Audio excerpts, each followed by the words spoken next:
I never thought my pursuit of knowledge would lead me down such a dark and terrifying path.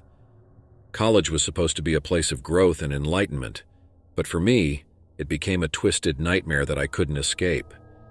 It all began innocently enough when I enrolled in Professor David's class. He was known for his charismatic lectures and extensive knowledge in his field. I was eager to learn, to excel, and I thought his class would be my chance to do just that.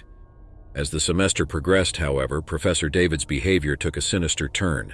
He began singling me out, complimenting me on my intelligence and potential. At first I was flattered, but it didn't take long for his intentions to become clear. One evening after class, he asked me to stay behind, claiming he wanted to discuss my latest essay. I hesitated but agreed, thinking it was merely an academic matter. However, as soon as the classroom door closed behind us, his demeanor changed. He leaned in close, his eyes dark and predatory. "You know," he whispered, his breath hot on my neck, "I can make sure you get an A in my class no matter what. All you have to do is be cooperative." My heart raced as fear washed over me. I had heard rumors of professors taking advantage of students, but I never thought I would be a victim. I stammered, trying to find my voice. "No, Professor David, that's not how this works. Grades should be earned through hard work and dedication, not this." He chuckled menacingly, his grip tightening on my arm. "You're a smart girl, but you'll find that life isn't always fair. Consider your options carefully. A little secret between us or your academic future in ruins." I left his office that night in a daze, feeling violated and trapped.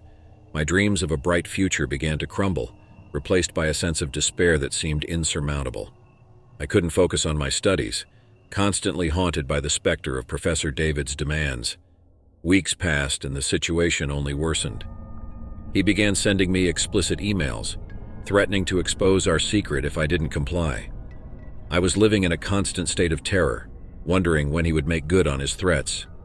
One evening, as darkness shrouded the campus, I received a particularly ominous message from him. He insisted that I meet him in an abandoned building on the outskirts of campus. I had no choice but to obey, fearing what he might do if I refused. The building was a decrepit, eerie place, its halls echoing with the ghosts of a forgotten past. I walked through the dimly lit corridors, my heart pounding with each step, and then I saw him, standing in the shadows, his face twisted into a sinister grin. "Ah, there you are," he hissed. "I knew you'd come." I couldn't see his intentions, but I knew I had to find a way out of this nightmare. With trembling hands, I reached for my phone and dialed 911, leaving it on speaker so that the operator could hear everything. As I began to speak, Professor David lunged at me, his intentions clear. I screamed, desperately trying to fend him off while clutching the phone tightly. The operator sent help, and the police arrived just in time to save me from a horrifying fate. Professor David was arrested, and his true nature exposed to the world. It was a long and arduous journey to regain my sense of security and trust, but I refused to let the darkness he had cast over my life define me.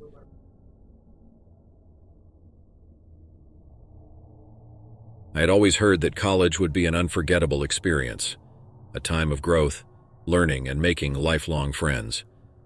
Little did I know that my college life would be marred by an unexpected nightmare in the form of my roommate Max. When I first met Max, I had no reason to suspect that he would be anything other than a typical college guy. However, as the days passed, his true nature began to reveal itself. Max was dirty, to put it mildly. His side of the room was a chaotic mess, strewn with dirty clothes, half-eaten food, and empty soda cans. The stench that emanated from his side of the room was unbearable, a nauseating combination of body odor and stale junk food. But Max's lack of hygiene was just the beginning of my troubles. He had a creepy demeanor that made my skin crawl. He rarely spoke, but when he did, his words were laced with an unsettling intensity. I often caught him staring at me when he thought I was asleep, his eyes wide and unblinking in the darkness. I couldn't shake off the feeling that I was being watched, even in the supposed safety of my own room. To make matters worse, Max had no respect for boundaries. He would rummage through my belongings without permission, borrowing my clothes and using my toiletries without a second thought. I felt violated, as if my personal space had been invaded by an unwelcome intruder. I confronted him several times, but he simply shrugged off my complaints with a cold, indifferent expression. The nights were the worst. Max had a peculiar habit of farting loudly in his sleep, the sound echoing through the room like a macabre symphony. It was impossible to escape the noxious odor that hung in the air, suffocating me as I lay in my bed, desperately trying to block out the noise. Sleep became a luxury I could no longer afford. I tried talking to the college authorities about the situation, but my complaints fell on deaf ears. They dismissed my concerns, attributing Max's behavior to the stress of college life. I felt utterly helpless, trapped in a living nightmare with no way out. As the weeks passed, I became a shadow of my former self.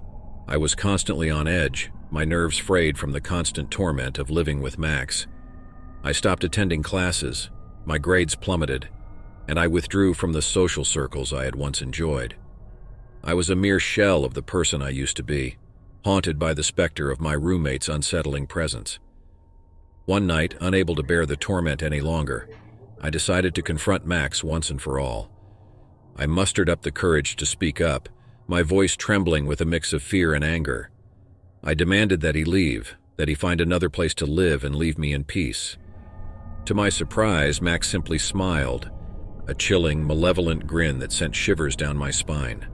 He leaned in close, his breath hot against my ear, and whispered, "You can't escape me. I will always be with you." With that, he vanished into the darkness, leaving me alone and utterly terrified. I never saw him again, but his words haunted my every waking moment. I dropped out of college, unable to shake off the trauma of my experience.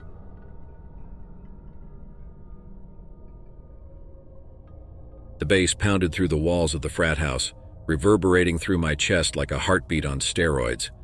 My buddy Mark dragged me to the party, promising a night of wild fun and unforgettable memories. As I stepped inside, the air was thick with sweat, booze, and a hint of desperation.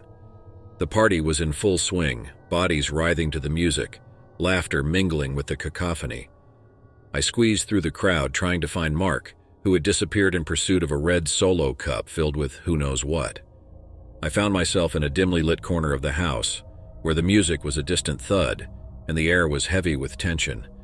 Two guys, their faces hidden in the shadows, were engrossed in a conversation that sent a shiver down my spine. "Dude, I'm telling you," one of them said, his voice low and urgent. "Tonight's the night. I'm gonna do it. I'll shoot up this place and no one will see it coming." My blood ran cold. I instinctively ducked behind a cracked door, my heart racing. Were they serious? Or was this some twisted, sick joke? I strained to hear more, my ears sharp for any clue to their intentions. The other guy laughed, a chilling sound that sent chills down my spine. "You're insane, man. But hey, if you're serious, count me in. Let's make this night one they'll never forget." I felt a lump forming in my throat. My mind raced, considering my options. Should I confront them? Should I call the cops? Panic clawed at my chest, making it hard to breathe. I pulled out my phone, my fingers trembling as I dialed 911. "911, what's your emergency?" The operator's voice crackled through the line.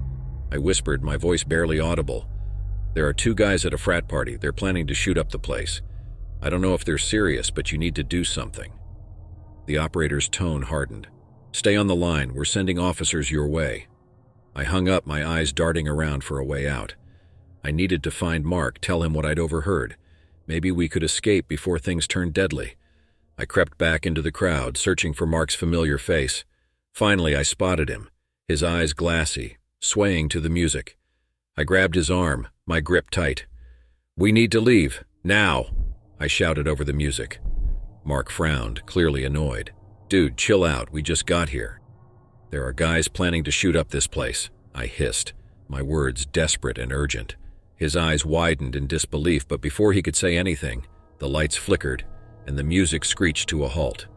A hush fell over the crowd, a collective gasp of surprise. From the stage, a voice crackled over the speakers. "Attention, everyone. This party is over. Leave the premises immediately." Panic erupted. People shoved and pushed, trying to escape the house. Mark and I joined the frantic mob, rushing toward the exit. Outside, the night air felt cold against my skin, but I didn't stop running until we were far away from that house of horrors. The police arrived shortly after, their sirens wailing in the distance. I gave them my statement, my voice shaky as I recounted what I had overheard. They thanked me for my vigilance, promising they would investigate.